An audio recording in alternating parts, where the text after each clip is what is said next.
मैं गौरी भैया आप सभी को पड़ताल इंडिया न्यूज़ चैनल में स्वागत करता हूं। और आज हम एक किसान से मिले हैं। ये किसान जैविक विधि से खेती करते हैं। तो चलिए फसलों की रख रखाव, उनकी देखभाल कैसे करते हैं, इन्हीं विषय पर इनसे बात करेंगे। जैविक खेती से होने वाले लाभ के बारे में बात करेंगे। जैविक खेती से खेती करने में क्या लागत लगती है, क्या फ़ायदे हैं और क्या नुकसान है, उन सारे सवालों को बात करेंगे। आइए परिचय कराते हैं। क्या नाम है भैया आपका? आनंद सिंह नाम है मेरा। जी भैया, एक बात बताइए आप कि जो जैविक विधि से खेती आप करते हैं तो फसल किस तरीके से निरोग रहे? देखिए फसल जब हम गोबर की खाद डालते हैं और कल्चर डालते हैं, एक देखिए हम बनाते हैं जिससे अमृत जल कहा जाता है। 1 एकड़ में 15 किलो गोबर, 15 लीटर गौमूत्र, 1 किलो गुड़, 1 किलो बेसन और 1 किलो पीपल पेड़ के नीचे की मिट्टी, ये 5 चीज़ मिला करके उसको रख देते हैं 15 दिन के लिए। 15 दिन में वो हमारा खाद तैयार हो जाता है। उसको डालने के लिए 3-4 विधियां हैं। या तो सिंचाई कर रहे हैं तो सिंचाई के साथ उसको डाल दीजिए, या फिर आपके पास मिट्टी है तो मिट्टी में मिला करके लड्डू बनाकर पूरे खेत में छींट दीजिए, या फिर राख है तो राख में मिलाकर उसको छींट दीजिए। ये खाद को हम हर 21 दिन बाद अपनी फसल पर देते हैं। जैसे मान लीजिए कोई 120 दिन की फसल है तो उस पर 5 बार हमको देना पड़ता है। अगर 5 बार में हम 5 किलो गुड़ और 5 किलो बेसन खरीदते हैं तो 750 रुपये का खर्च आता है, जो कि हमारे घर नहीं है। अगर चने की खेती कर दें तो बेसन हमारा हो जाएगा, गन्ने की खेती कर दें तो गुड़ हमारा हो जाएगा, तो कास्ट कुछ भी नहीं आएगा।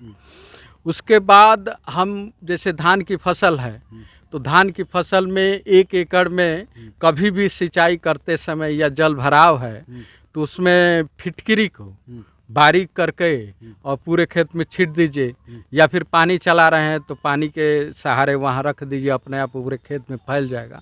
इसका बेनिफिट ये होता है कि पौधों में कलों की संख्या ज़्यादा निकल जाती है और पौधा शुरू से लेकर लास्ट तक निरोग रहता है, उस पर कोई रोग का अटैक नहीं होता है।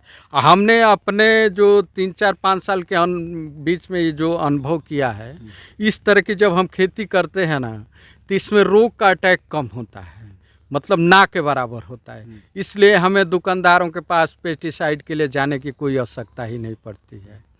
यही 2-3 चीज़ का मैं प्रयोग करता हूँ। जैसे कीटनाशक की अगर कभी आवश्यकता पड़ जाए तो जैसे कि मान लीजिए हम ले लिए 100 ग्राम लहसुन ले लिए, 100 ग्राम मिर्ची ले लिए, 100 ग्राम प्याज ले लिए और 100 ग्राम अदरक ले लिए। सबको कूट करके और उसको 4 लीटर पानी में हम डाल देते हैं। उसमें 1 लीटर गौमूत्र डाल देते हैं और 400 ग्राम के लगभग उसमें गुड़ डाल देते हैं और उसको 1 सप्ताह के लिए 10 दिन के लिए छोड़ देते हैं। उसके बाद उसको छान करके और 100 ml प्रति टंकी, जो 15 लीटर वाली टंकी आती है, उसमें 100 ml डालकर फसल के ऊपर स्प्रे कर देते हैं तो किसी भी प्रकार का कीट का अटैक ही नहीं होता है।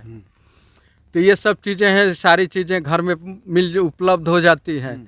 तो हम क्या है, देखिए किसान उसी समय समृद्ध हो सकता है कि वो बाजार पे आधारित न हो, स्वयं पे आधारित हो जाएगा तो किसान समृद्ध होना शुरू हो जाएगा। किसान का जो भी पैसा मिलता है ना वो वापस फिर बाजार में चला जाता है, बीज के माध्यम से चला जाता है, खाद के माध्यम से चला जाता है, कीटनाशक के माध्यम से चला और किसान कर्जदार बना रहता है। किसान हमेशा कर्ज में वही रहता है। एक फसल को बेचता है, दूसरी फसल की तैयारी करता है, फिर दूसरी फसल को बेचता है, तीसरी फसल, ये इनकी साइकिलिंग चलती रहती है। ठीक है। और हमारे टेक्निक से, हमारे जो ऑर्गेनिक फार्मिंग की टेक्निक है, पद्धति है, इस पद्धति से हम खेती करते हैं तो कास्ट ऑफ प्रोडक्शन हमारा बहुत ही कम आता है, ना के बराबर आता है, और जो भी होता है वो हमारा बचत ही बचत होता है और रेट भी बाज़ार में अच्छा मिलता है। अब हमारे मान लीजिए कि हम 2 एकड़ में खेती करते हैं, डिमांड हमारे पास ज़्यादा आता है तो हम कुछ किसान इस तरह के तैयार कर रहे हैं। जैसे अब मैंने आपको बताया कि बसंतपुर में काफ़ी करीब 100 एकड़ में हमने खेती स्टार्ट कर दी है। अगले साल हमारा टारगेट है कि 250-300 एकड़ में वहाँ खेती स्टार्ट करें, ताकि हमको मार्केट में भी उपलब्ध कराने में कोई चीज़ हमें कोई दिक्कत नहीं होगी।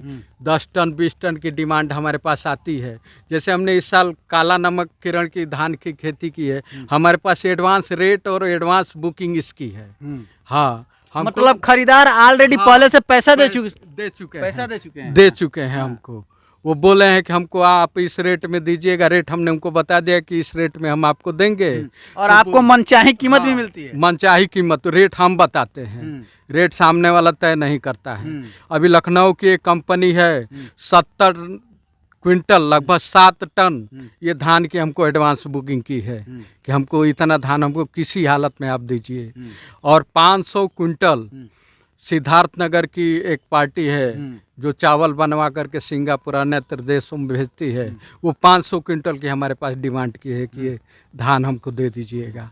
तो इसलिए हम परेशान नहीं तो हैं। जैसे किसान भाई खेती करेंगे, आपकी विधि से फसल उगाएंगे, और वो चाहे तो आपको भी दे सकते हैं। हाँ हाँ, हम तो ये चाहते हैं कि हमारी विधि से आप खेती कीजिए, जी जी। और जिस समय आप तैयार हो जाता है हमें बताइए, हम आपकी पूरी क्रॉप की जो भी होगा वो पैसा दे देंगे, हम अपना आपका पूरा माल ले लेंगे, हमको जहाँ भेजना होगा हम भेजते रहेंगे।